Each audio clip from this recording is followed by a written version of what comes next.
Hola Facu, bienvenido. Hola Facu. ¿Cómo andan, Jere? ¿Cómo andan, Andrés? ¿Todo bien? ¿Me escuchan bien? ¿Me oyen? ¿Me escuchan? Ahora sí, Facu, ahora sí te escuchamos. ¿Cómo andan? ¿Todo bien, Facu? Todo ¿Cómo bien, estás todo vos? bien. Bueno, agradecerte por sumarte una vez más, como todo, casi todos los martes, con esta gran columna. Sabemos que estás, bueno, desde tu casa, que hay algunos impedimentos que por ahí no te permiten moverte mucho, pero bueno, ¿qué tema has elegido hablar hoy que está en agenda política, Facu? Tal cual, bueno, primero, ahora de reposo, ¿viste? Ya estoy un poco mejor, pero bueno, estamos volviendo. Y mira, el tema que hoy vamos a traer es algo que ha estado atravesando mucho la agenda mediática, las redes sociales incluso, a nivel internacional, y en Argentina no hemos sido la excepción, que ha sido la cumbre del G20 en Brasil, particularmente y probablemente por esa famosa foto en la que el presidente anfitrión, que en este caso ha sido Lula da Silva, lo recibió a Javier Milei y a su hermana de una forma muy distante, digamos, muy en disonancia a los demás jefes y jefas de Estado, que los recibía con un abrazo, etc. Una cumbre Exacto, que está marcada por la lucha contra la pobreza y las tensiones internacionales. En primer lugar, creo importante hacer un poco referencia a qué es el G20. Exacto, El eso te quería G20 consultar. es un foro internacional que reúne a las principales economías del mundo, el grupo de los 20 también se le dice, que son 19 países más los integrantes de la Unión Europea, que se cuenta como un solo país, como un bloque. El G20 es uno de los foros más importantes, ya que todos estos países miembros reúnen más del 85% del Producto Bruto Interno Global, el 75% del comercio internacional y nada más y nada menos que los 2/3 de la población mundial. Así que justamente los estados más importantes de la escena global se sientan justamente a hablar y a charlar en principio sobre cuestiones que tienen que ver a la política económica. Bien, y Facu, Así mirá, que, pero ¿y sí. por qué se hace en Brasil? ¿Por qué se elige en Brasil esta cumbre en este 2024? Bien, este año, este foro se realiza todos los años justamente, y este año en el 2024 se lleva adelante en Brasil porque justamente este país tiene la presidencia pro tempore durante un año hasta que se realice justamente en otro lugar. Luis Ignacio Lula da Silva asume este rol y tener un poco la presidencia pro tempore. Argentina la tuvo en su momento, creo que en el 2017, 2018 con Mauricio Macri, y en este caso justamente que Lula esté al frente es una posibilidad para poder, al menos en términos discursivos, digamos, la agenda internacional y regional del país un poco en el escenario global. En particular, esta presidencia pro tempore de Lula, se destaca por el papel justamente de Brasil y América Latina en la lucha contra las desigualdades globales, el cambio climático y las reformas financieras internacionales. Esto coincide un poco con esta intención de reposicionar a Brasil como un actor y un líder también global y regional, luego de algunos años justamente marcados por la presidencia de Temer, digamos esta presidencia medio interina cuando destituyen a Dilma Rousseff, y también Jair Bolsonaro, que fue una política totalmente aislacionista, en donde se saca justamente a Brasil de estos escenarios, de esta escena global. Pero sin lugar a dudas es una oportunidad, y Lula con esta impronta, no solamente política y el liderazgo, sino también ideológica, intenta justamente torcer un poquito estos objetivos y estas razones y aprovechar esta oportunidad en donde los jefes de Estado de los países más importantes del mundo se sientan a hablar sobre cuestiones económicas, llevarlo un poco también al campo de la política social, en cuestiones de desarrollo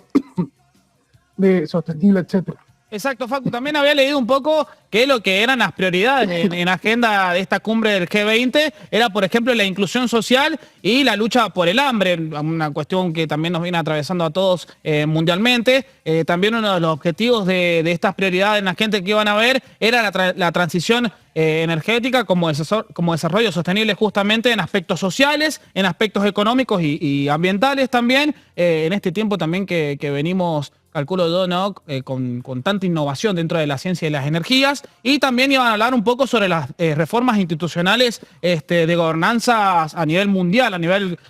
global. Esto de qué manera también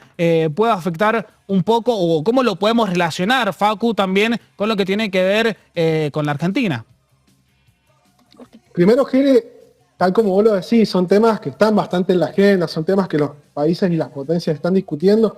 pero van un poco en disonancia con lo que plantea justamente la agenda de Milei, una agenda que considera justamente que estos objetivos que hacen al desarrollo sostenible, al desarrollo humano integral, a la salud, a la educación, a la lucha justamente contra las desigualdades. También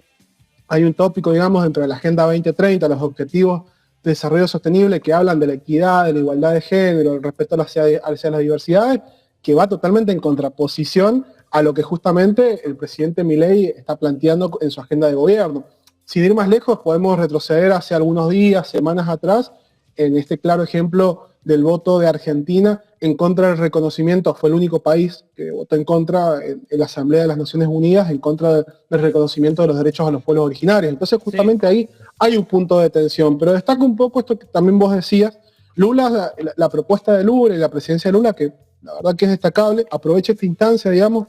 esta reunión, para lanzar y posicionar la Alianza Mundial contra la Pobreza. Justamente, ¿Qué es la busca alianza colocar el desarrollo local.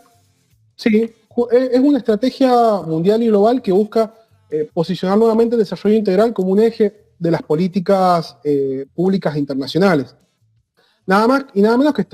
esto busca, digamos, coordinar los esfuerzos internacionales, justamente las voluntades de estos países, para reducir un poco la pobreza extrema y las desigualdades, y que tiene tres ejes. En primer lugar, que es algo bastante interesante, y es algo que incluso va un poco en la línea de lo que Cristina Fernández de Kirchner hace años viene posicionando, Lula incluso un poco retoma esta discusión, que es dar reformas en la financiación internacional. Primero propone que se creen mecanismos de créditos más accesibles para países en desarrollo, y justamente retomando un poco estos objetivos que eran en su momento del UNASUR, que también se condonen deudas en casos extremos, justamente intentar contemplar y que los organismos internacionales de crédito planteen excepcionalidades a países que ya no están en condiciones de poder pagar sus deudas y que están sometidos a políticas restrictivas de ajuste de estos organismos internacionales. Por otro lado, otro de los ejes también que plantea son inversiones en educación y salud, priorizando justamente esta redistribución de los recursos globales para garantizar un poco el acceso universal a estos derechos que son reconocidos incluso por la Asamblea de las Naciones Unidas, y cada país también reconoce el derecho al acceso a la salud, a la educación. Y por otro lado, uno de los puntos también que considera esta alianza global tiene que ver con el cambio climático. Se busca reconocer justamente la relación entre la pobreza y la vulnerabilidad ambiental, promoviendo un poco lo que vos decías recién, una transición energética hacia una matriz productiva con fuentes mucho más sustentables, pero va justamente por ese lado y un poco apunta a eso. Pero bueno, en este punto, digamos, hubo una adhesión del presidente Milei en Argentina, algo que no se esperaba en un primer momento, porque cuando Milei, antes de participar, antes de hacer el viaje, que se reunió con Macron incluso, dijo que él iba a plantear un documento totalmente en disidencia a lo que planteaba Lula, y finalmente, con estos idas y vueltas, que para mí se explican propiamente desde la geopolítica, de la política internacional, Milei termina adhiriendo a este documento con algunas diferencias y algunas cuestiones muy tecnicistas, digamos, y muy en detalle, y dijo que básicamente este proyecto y esta alianza está planteada justamente y tiene un límite que tiene que ver propiamente en las cuestiones macroeconómicas de cada país en que esta alianza no debería meterse, sí en cuestiones de cooperación, etcétera. Y también, insisto, y esto también lo dije anteriormente, el punto en el cual no hay una comunión, digamos, y no hay una adhesión de Milei hacia esta agenda tiene que ver con estos principios de la Agenda 2030, que ideológicamente se contrapone, la combate, digamos, en su famosa batalla cultural.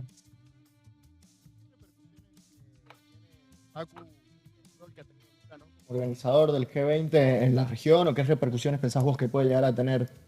este... Primero,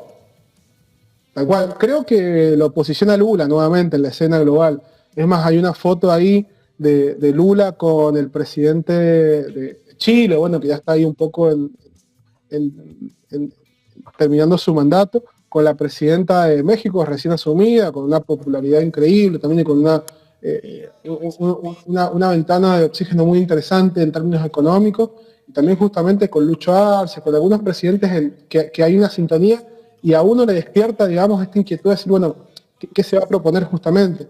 No da igual que Brasil esté o no esté justamente en estos espacios, o proponga o no proponga algo. Es más, en su momento UNASUR justamente se cae por esto, se cae porque no había voluntad de Brasil, en su momento con Temer y después con Bolsonaro, de asumir este rol. Si nos ponemos a analizarlo justamente,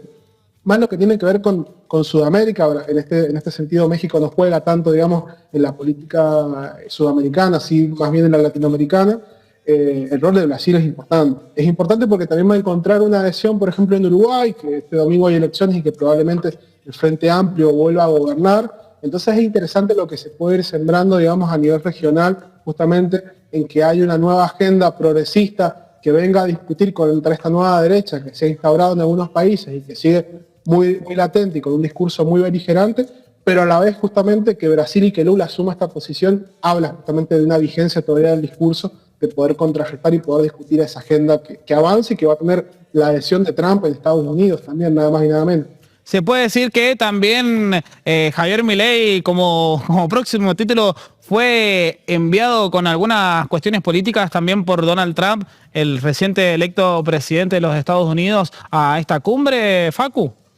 Y uno podría decir que sí y no a la vez, porque destaca mucho la presencia de Biden, que también hubo algunas perlitas ahí. Un Biden que ya se está yendo justamente de la presidencia, un Biden también que está tomando decisiones bastante cuestionables, incluso hasta hace poco, hace unos días, autorizó en la guerra esta de Ucrania y Rusia de poder utilizar misiles de largo alcance estadounidenses para poder tirárselos y lanzárselos a Rusia, algo que sin lugar a dudas es cara de violencia, y también un Biden con una participación a la vez preponderante en esta cumbre del G20, pero a la vez muy dada de retirada, nadie lo escucha, nadie se quiere reunir con él justamente porque el nuevo presidente es Donald Trump. Pero uno podría decir que sin lugar a dudas la agenda de Milei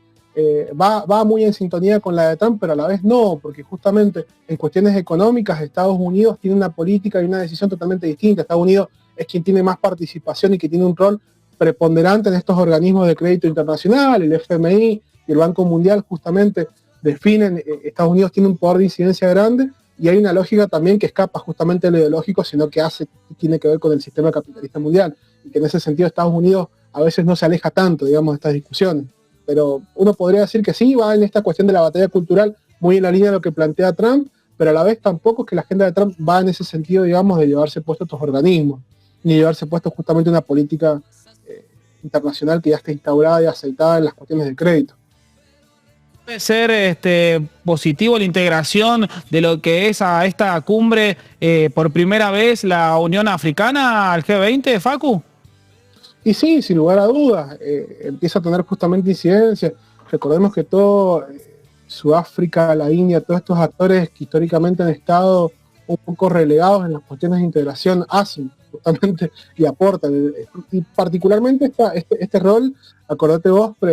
muy propuesto y promovido por China, digamos.